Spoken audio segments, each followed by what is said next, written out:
가볍게 승낙하는 것은 반드시 신용이 적고, 쉽다는 것이 많으면 반드시 어려움이 많다. 가장 강력한 무기는 축복이라는 것은 잘 알려져 있는 사실이다. 따라서 그런 것에 기대는 사람이야말로 현자이다. 그들은 전쟁 한 번 하지 않고 평화로 싸움에게 이긴다. 가장 완전한 것은 무엇인가 모자란 듯하다. 하지만 그 효용이 다함이 없다. 충만된 것은 텅 빈 것 같이 보인다. 하지만 그 효용에는 끝이 없다.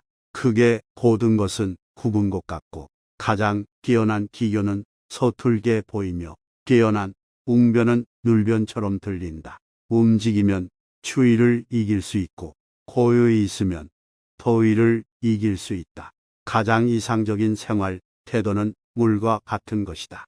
물은 만물에 혜택을 주면서 상대를 고욕하지 않고 사람이 싫어하는 낮은 곳으로 흘러간다. 물처럼 거스름이 없는 생활 태도를 가져야 실패를 면할 수 있다. 강한 군대로는 천하를 다스릴 수 없다. 강해지려면 흐르는 물처럼 되어야만 한다. 물이란 장애물만 없으면 유유히 흐르고, 장애물이 있으면 흐르지 않는 법이다. 네모난 관이면 물은 네모나게 흐를 것이요, 둥근 관이면 물은 둥글게 흐를 것이다. 물은 부드럽고 마음대로 흐르기 때문에 가장 불효불급하고도 강한 것이다. 공을 세운 뒤에는 물러가는 것이 하늘의 길이요 사람의 도리이다. 군대가 강하면 즉 멸망할 것이요, 나무가 단단하면 즉 부러진다. 끝을 맺기를 처음과 같이 하면 실패가 없다. 가장 으뜸가는 처세술은 물의 모양을 본받는 것이다.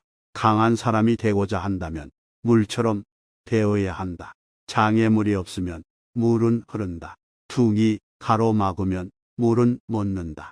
둑이 터지면 또 다시 흐른다. 네모진 그릇에 담으면 네모가 되고, 둥근 그릇에 담으면 또 다시 흐른다.